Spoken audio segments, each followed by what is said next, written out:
I'm Julian Assange. Roger, I'll get you in constraint. Editor of WikiLeaks. We've exposed the world's secrets. These documents belong to the United States government. Been attacked by the powerful. The United States strongly condemns. Hey, quit asking questions. He broke the law. Illegally shoot the son of a... For 500 days now, I've been detained without charge. But that hasn't stopped us. Like that. Today, we're on a quest for revolutionary ideas that can change the world tomorrow.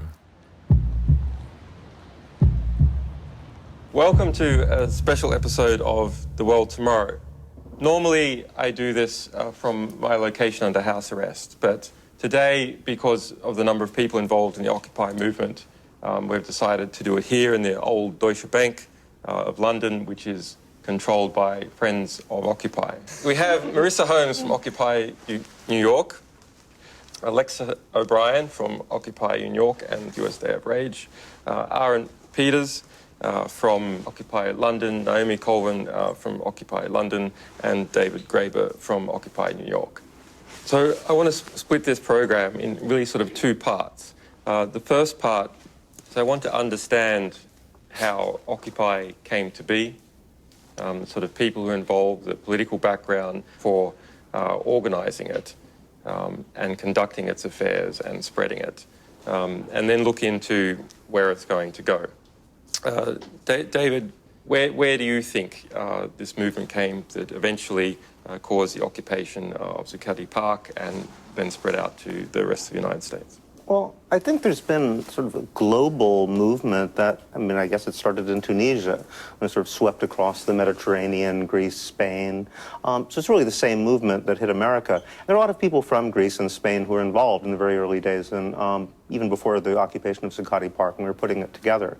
So I think there's really a global ferment. Alexa, you were involved in this US Day of Rage back in May 2010, but do you see that as the time of going into sort of this transition from cyberspace to meat space, or is there some earlier analogue? I think definitely. I look at OpBart and other smaller swarm activist activities.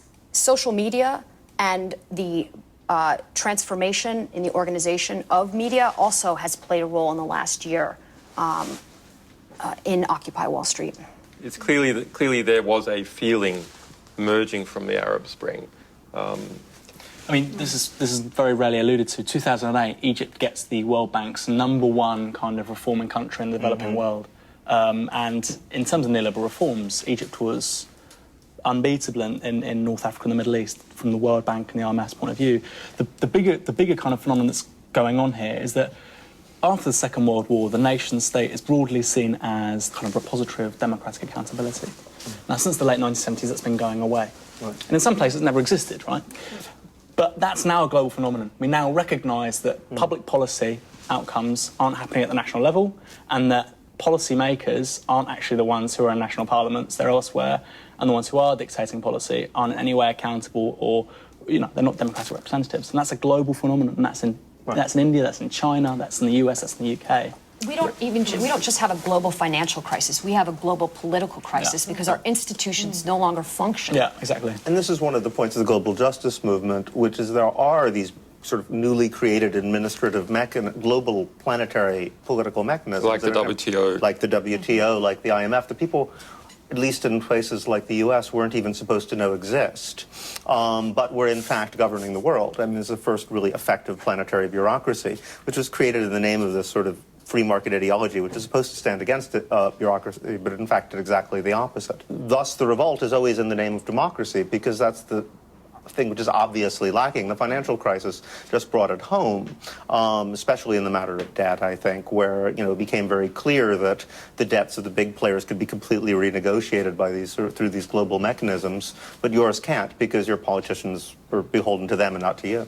So I want to get right down into the sort of the practical genesis. So this is sort of a broad things happening in the background, but if we go back to this.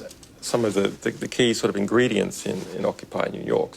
In our research, we see these got the 99%, but actually the phrasing wasn't. We are the 99%. Wasn't just quite right. That was and then there was, you know, these little sort of groping forwards in presentation skills that eventually coalesced into something. It's a beautiful example of a collective process. I think I threw out, like, why don't we do something with 99%? And someone else, I think some Spaniards said, we the 99%. And then I believe Chris set up this Tumblr page. Well, he put in the R. So it was actually different people contributed each word. But it just came together beautifully. Yeah. Naomi, have you seen that sort of that iterative process? Something has erected. It wasn't born as a burst of inspiration in just one person's brain. It seems to have been something that actually has evolved through all these processes. I think that's right. I think there are identifiable different streams which feed in to Occupy, and Occupy is almost a galvanising moment when people who are doing actually quite different things realise they can cooperate together and create something that's really extraordinary. If you want to look at Occupy London specifically, the trigger is clearly the example from Occupy Wall Street, the idea that this extraordinary thing can happen on the other side of the Atlantic in somewhere you would have never expected it to be possible, and so therefore you have to do something in London.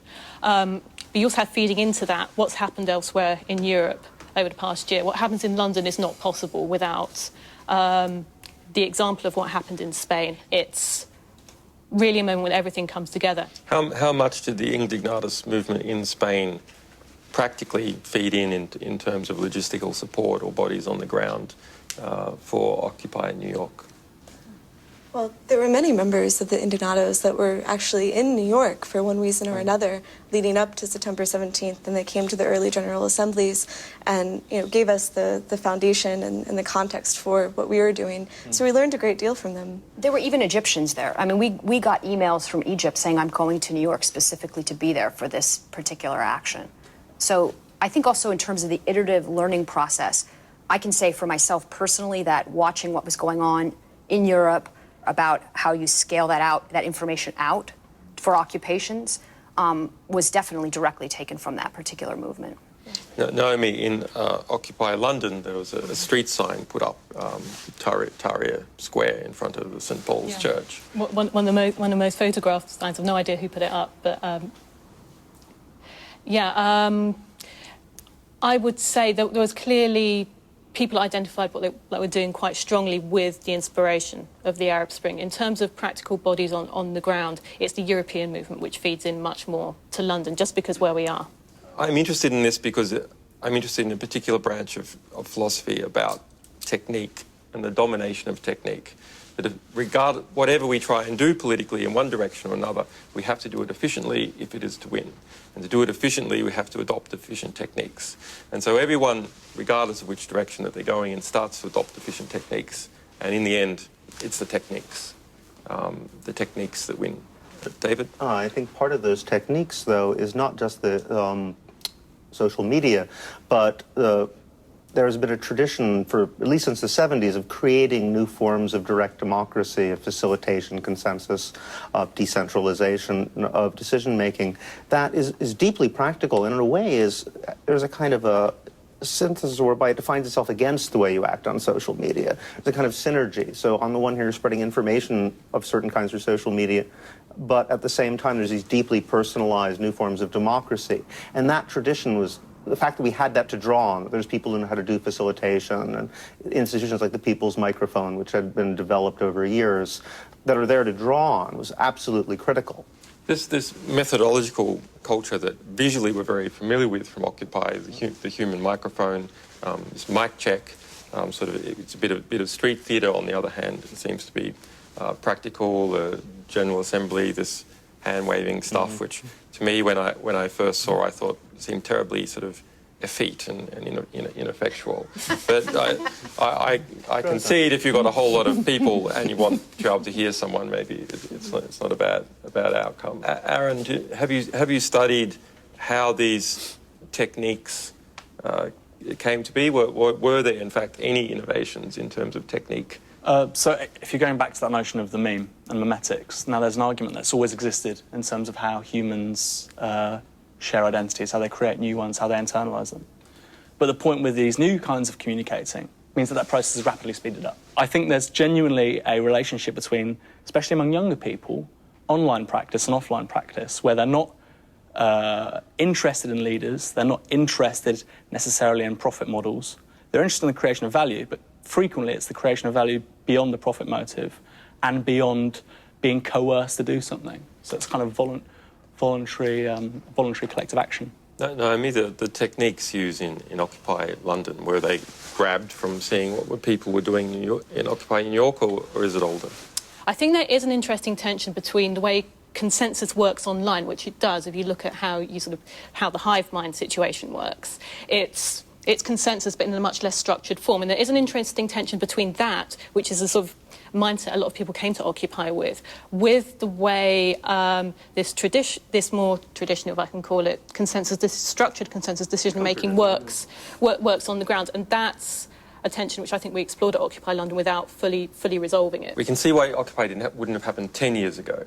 We had these protest movements welling up at Seattle and Genoa and so on, and bang, we had September 11, and that was the end of it. So we can see why it wouldn't have happened 10 years ago. But why didn't it happen 5 years ago? I think, primarily social movements they're always born out of grievance and a sense of being aggrieved. And I think what's happening is simply impossible without the global financial crisis. And then it genuinely could have been the end of capitalism as we know it. We would have had massive problems with distributing food. The problem with complex societies is that when something goes wrong, it goes very wrong. So you think it wouldn't have happened if it wasn't for the GFC? That was such a driver. Well, because there are tent cities in the States that aren't within the Occupy movement. They're people who are simply homeless. Yeah. So that's a political symptom as much as agency. David,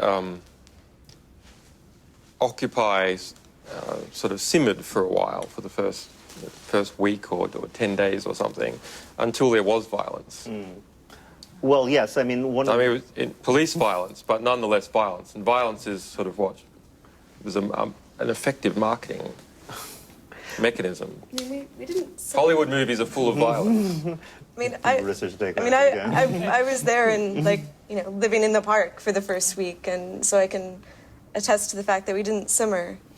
We protested all day, all week. We occupied Wall Street. We went in, at the opening bell and the closing bell every day. We held 2 General Assemblies a day. We were, starting to put up tents. The media reportage just wasn't there, and it really kicked in once there was violence. I suppose, but our aim was never to, I'm suggesting that maybe it should be based upon the experience of this event. Maybe actually the provoking police violence is something that really should be done. Well, you don't really have to provoke it. It's going to happen. I just want to be clear that we did not provoke police violence. We took a direct... Making sure you can record police violence. We took a non-violent direct action. We went and we occupied a square so we could have a General Assembly and start to talk about the world that we wanted to live in, which we saw as completely antithetical to the world we were currently living in and the structures that governed it. So, yeah, I guess by being there and by exercising a directly democratic process, we were posing a threat, and so the police had to respond. There's nothing that terrifies the American government so much as the threat of democracy breaking out in America. They're sure to react violently to that. The day that Occupy LSX started, I was outside the main kind of cordon of police, right? And I think I counted about 20 vans. And, I've seen this enough times now. I heard the dogs coming out. I've seen the forward intelligence teams. They've got their cameras now. OK, and this is now where they beat the living daylights out of everybody. And there's no media here, and they know that if they don't stop it today, this could very quickly gain traction. Naomi, you were the coordinator for Bradley Manning campaign, and there's actually a rather interesting and unusual connection between the number of people who were in some ways bound up with supporting WikiLeaks or Bradley Manning or Anonymous and the Occupy movement. But Bradley Manning was made an example of. He wasn't just arrested and then everything was kept quiet. He was made a prominent example to act as a disincentive because authority needs to give prominent examples of what happens to people who are alleged to have disobeyed authority in order to keep authority. These TV scenes of protesters on the receiving end of violence in the weak position in relation to violence. Do you think that that is also, over the longer term, setting an example, a negative example? Well, there's a couple of things in there. I think the first is what was happening to Bradley at Quantico. He was being very badly treated over there. As, you know, the UN Special Rapporteur has come out and finally said.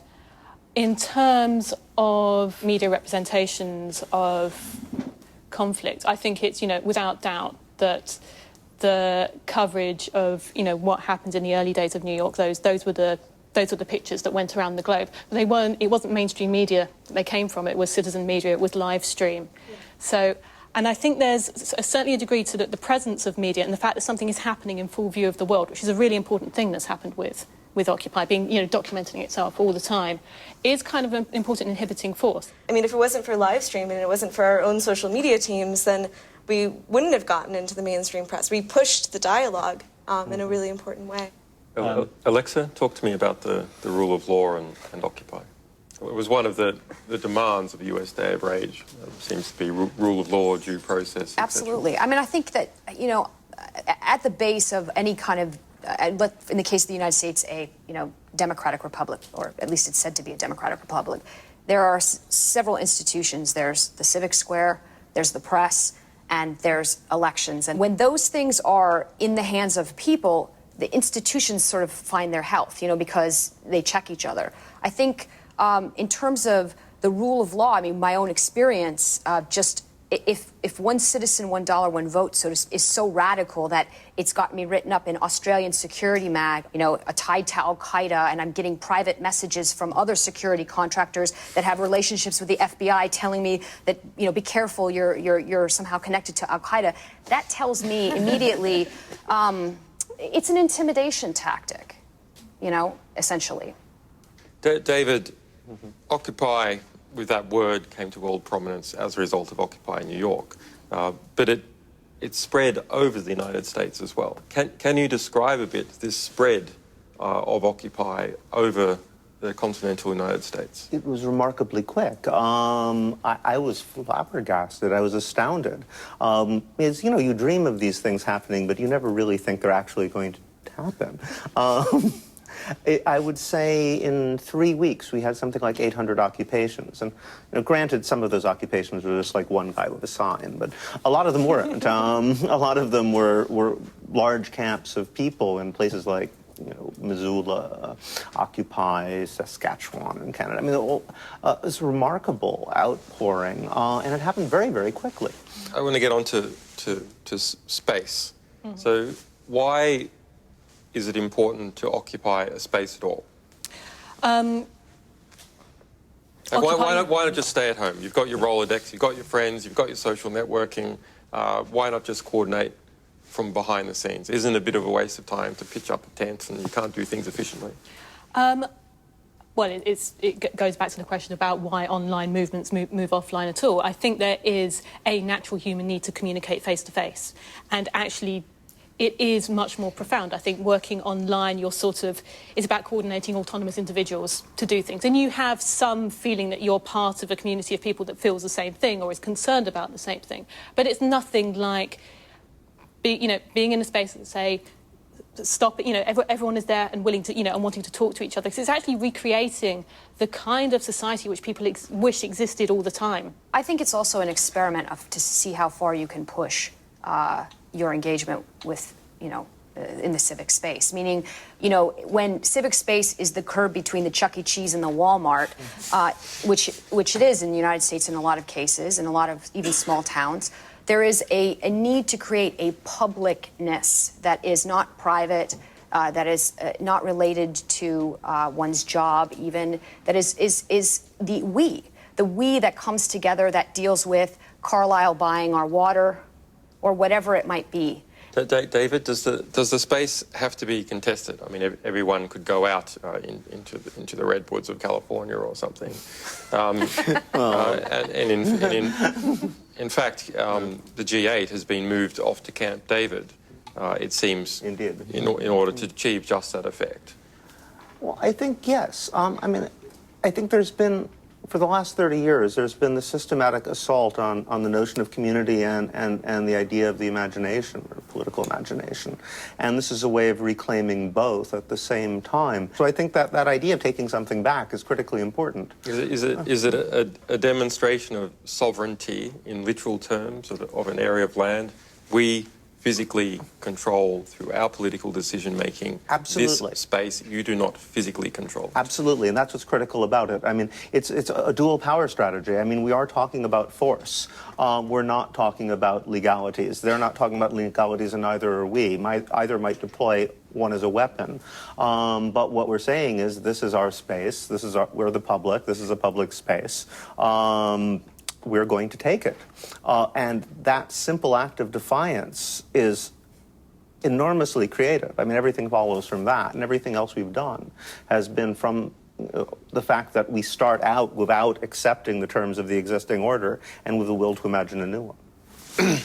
In the domination of that physical space, in creating your own little mini-state at Occupy, which is, I think, the correct term, when you physically control an area of land, when you have the monopoly on coercive force.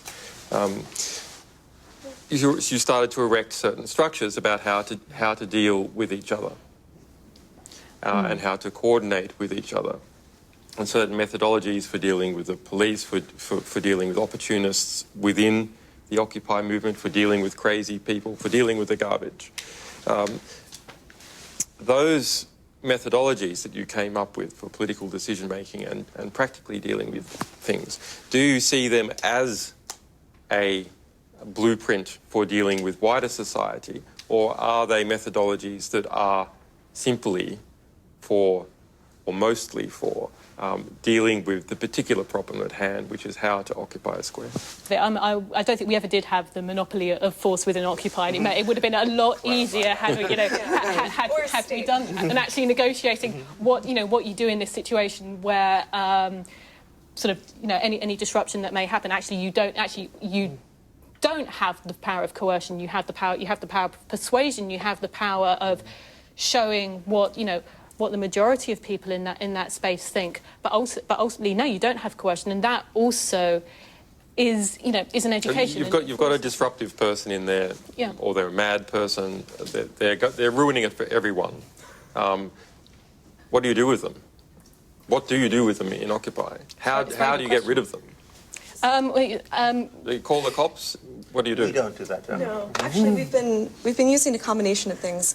De-escalation, mediation, and nonviolent communication have been the modes of dealing with conflicts within the park. So David, if push comes to shove at the end, I stay there. Your fucking rules don't apply to me. I want to drum when I want to drum. I want to talk when I want to talk. I want to be naked when I want to be naked. Don't you need your big guys to turn up at some stage and go, look, buddy, come on, you're ruining it for everyone, piss off. There are many ways to put pressure on people. So,